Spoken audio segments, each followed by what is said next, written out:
When people talk about abandoned sports venues, the conversation usually goes straight to massive football stadiums, empty baseball parks, or Olympic venues left behind after one summer of attention.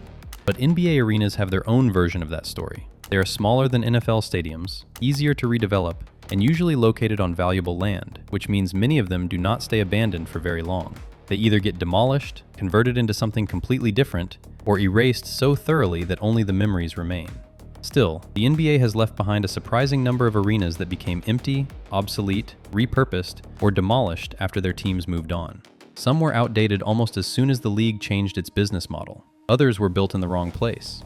A few were once considered modern landmarks, only to become useless within a generation. This is the story of abandoned NBA arenas. Not just buildings that fell apart, but buildings that show how fast professional basketball changed. One of the best examples is Richfield Coliseum, the former home of the Cleveland Cavaliers. It opened in 1974 in Richfield Township, Ohio, between Cleveland and Akron. At the time, that location was supposed to make sense. The idea was to place the arena between two major population centers and draw fans from across Northeast Ohio. For basketball, it could seat more than 20,000 people, which made it one of the larger NBA arenas of its era. The Cavaliers played there from 1974 until 1994, before moving downtown to Gund Arena, now Rocket Arena. But the problem with Richfield Coliseum was built into the concept. It was not downtown Cleveland. It was surrounded by open land, parking lots, and long drives. That might have seemed acceptable in the 1970s, when suburban sports complexes were fashionable. But by the 1990s, teams wanted downtown arenas with restaurants, suites, corporate access, and year-round activity around the building. Once the Cavaliers left, the Coliseum sat vacant for about 5 years. It was demolished in 1999, and the site was eventually converted back into meadowland as part of Cuyahoga Valley National Park. That makes Richfield different from most abandoned arenas. It was not replaced by condos, offices, or a shopping district. It basically disappeared into nature. For a building that once hosted NBA playoff games, concerts, hockey, indoor soccer, and other major events, that is a strange ending. The Palace on the Prairie became exactly that again, prairie. Another major abandoned NBA arena was the Palace of Auburn Hills, the former home of the Detroit Pistons. The Palace opened in 1988, and for a long time, it was not viewed as outdated. In fact, it was ahead of its time. It had a large number of luxury suites, strong sightlines, and a privately financed model that became a major point of pride.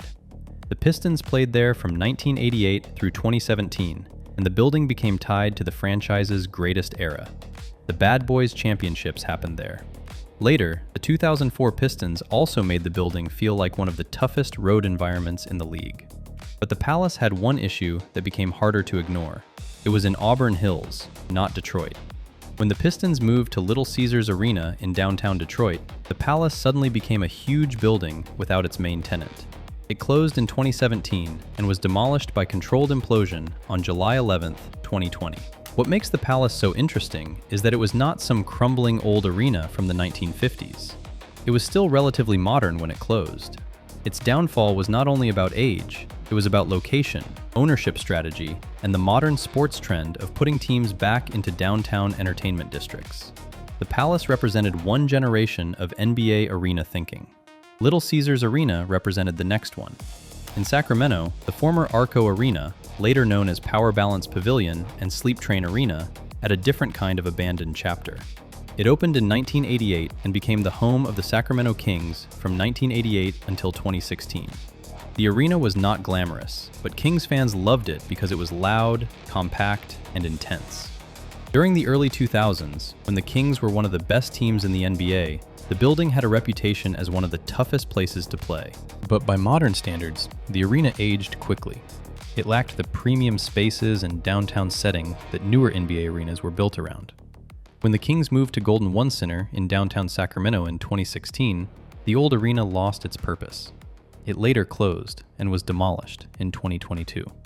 The former arena site has been tied to redevelopment plans for Innovation Park, including residential development, commercial space, parkland, and a proposed medical campus.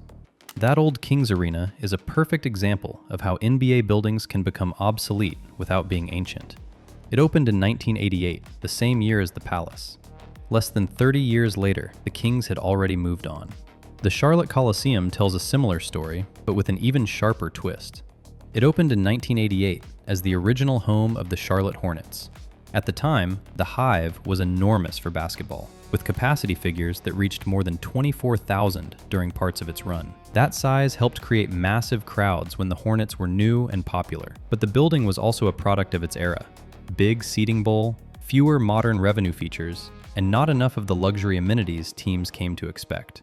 The original Hornets played there from 1988 until 2002, before the franchise relocated to New Orleans. The expansion Charlotte Bobcats used the building briefly from 2004 to 2005, but the city had already moved toward a new downtown arena. The Charlotte Coliseum closed in 2005 and was demolished in 2007. This one is interesting because it was once one of the NBA's loudest and most heavily attended buildings. The Hornets were a phenomenon in the early years, with the teal uniforms, the packed crowds, and the sense that Charlotte had fully arrived as a major league city.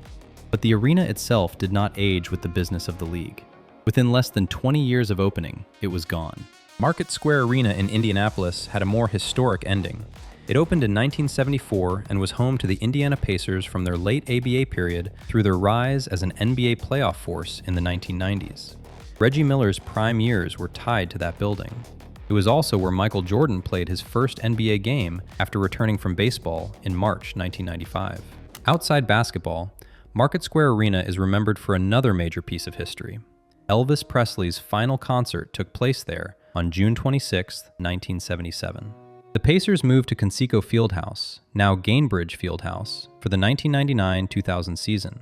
Market Square Arena was demolished by implosion on July 8, 2001. For more than a decade after that, the site was mostly a parking lot before redevelopment brought the Cummins Global Distribution Headquarters, 360 Market Square, and a Whole Foods to the former arena area. Market Square Arena shows how valuable downtown land can be. An abandoned NBA arena in a city center rarely stays abandoned forever. The land is too useful. Eventually, the building gives way to offices, apartments, retail, or another arena. That same pattern happened in Atlanta with the Omni Coliseum. The Omni opened in 1972 and was home to the Atlanta Hawks for decades. It had a distinctive exterior and sat in a key downtown location near the CNN Center and the Georgia World Congress Center.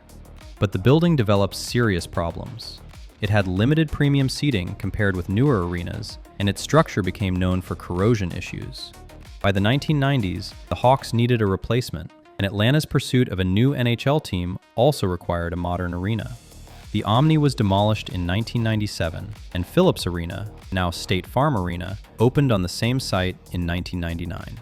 During the gap, the Hawks had to split home games between Georgia Tech's Alexander Memorial Coliseum and the Georgia Dome. The Omni is one of the more dramatic examples because its site never stopped being important. The arena itself became disposable, but the land stayed central to Atlanta's sports and entertainment district. In that sense, the Omni was not abandoned because Atlanta gave up on the area. It was abandoned because the building could no longer serve the ambitions of the area. In Dallas, Reunion Arena followed the same life cycle. It opened in 1980 and became the original home of the Dallas Mavericks. It later also hosted the Dallas Stars after the NHL franchise moved from Minnesota. For the Mavericks, Reunion Arena was the building of the franchise's early years. The struggles, the rebuilds, and the beginning of Dallas basketball before the American Airlines Center era. The Mavericks and Stars moved to American Airlines Center in 2001. Reunion Arena remained open for several more years, but without its main tenants, its future was limited. It closed in 2008 and was demolished in 2009. The site was cleared and later became known as Reunion Park, used for events. Hello. Reunion Arena is a reminder that NBA arenas often die quietly. They do not always sit abandoned for decades with vines growing through the roof. Sometimes they slowly lose relevance, host fewer events, then get taken apart because the city has moved on. The Capitol Center, later known as US Airways Arena, was another major NBA building that vanished.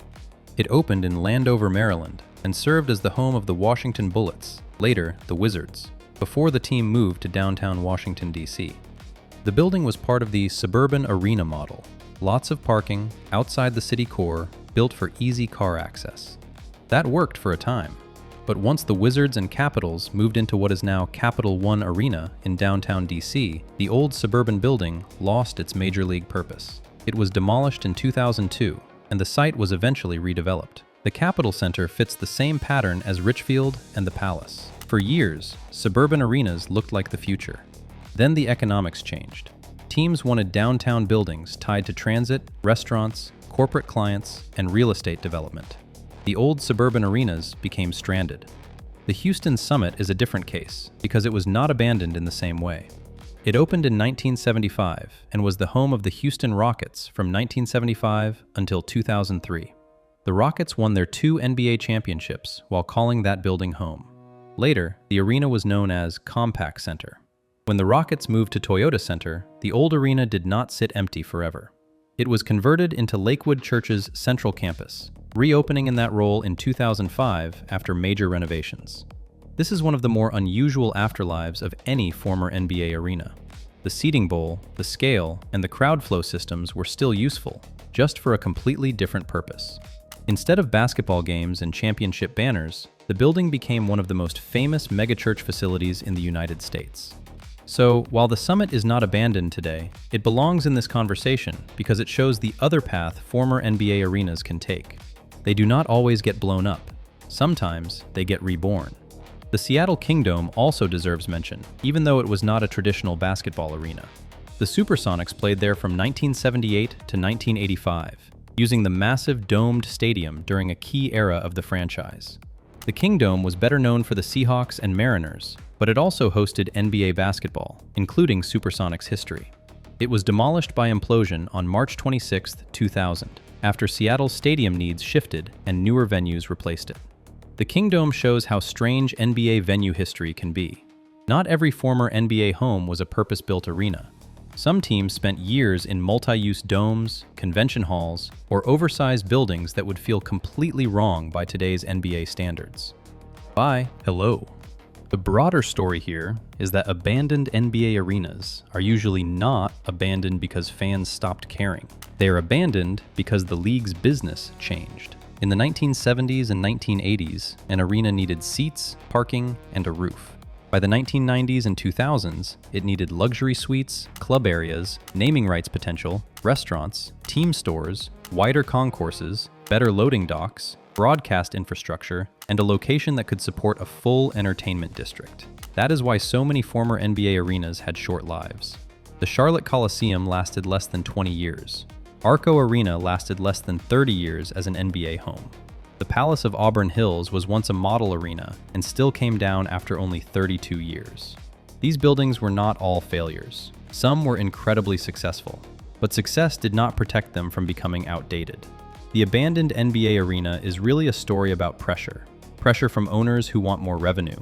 Pressure from cities trying to keep teams. Pressure from fans who want better amenities.